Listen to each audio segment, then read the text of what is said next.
নমস্কাৰ Assamese education YouTube চেনেললৈ আপোনাক সকলোকে স্বাগতম জনাইছোঁ।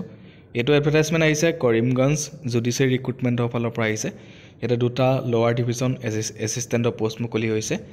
ডিষ্ট্ৰিক্ট লিগেল ছাৰ্ভিচ অথৰিটি কৰিমগঞ্জৰ ফালৰ পৰা আহিছে। লাষ্ট ডেট হৈছে 10 তাৰিখলৈকে আছে, 10 মাৰ্চ 2023লৈকে আছে। আপোনালোকে সোনকালে আবেদন কৰি ল'ব। কৰিমগঞ্জৰ ন্যায়পালিকাত চাকৰি নিম্ন বিভাগৰ সহায়ক পদ খালী হৈছে আৰু দৰমহা যদি চাই তেতিয়াহ'লে 14,000 টকাৰ পৰা 70,000 টকালৈকে দৰমহা পাব। নেম অফ দ্য পোষ্টৰ নাম হৈছে লোৱাৰ ডিভিজন এছিষ্টেণ্ট।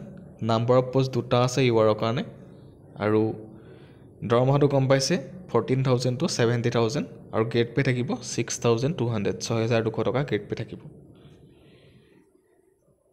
এডুকেশ্যনেল কোৱালিফিকেশ্যন ইয়াতে উল্লেখ কৰা আছে।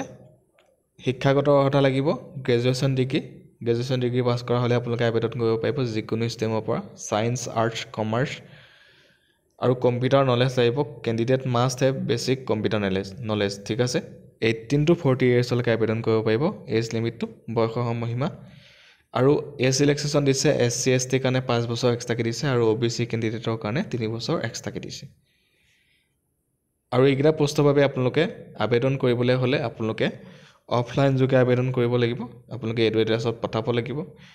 ইয়াতে উল্লেখ কৰা আছে ডিউলি ফিল ষ্টেণ্ডাৰ্ড ফৰ্ম, লগতে আপোনালোকৰ self attested photocopy of all relevant testimonial regarding education qualification, experience certificate, caste certificate, age proof, employment exchange, গোটেইখিনি। লগতে আপোনালোকে 3খন আপোনালোকৰ ৰিচেণ্ট পাছপৰ্ট চাইজ ফটোগ্ৰাফ দিব লাগিব। তাৰপিছত আপোনালোকে পঠাব লাগিব office of the district legal service authority Karimganj আৰু আপোনালোকে তাতে যোনটো আপোনালোকে পঠাব খামত তাতে আপোনালোকৰ ইমেইল এড্ৰেছ আৰু মোবাইল নাম্বাৰটো দিবলৈ নাপাহৰিব। ধন্যবাদ। আজিৰ ভিডিঅ'ত ইমানখিনি আছিলে।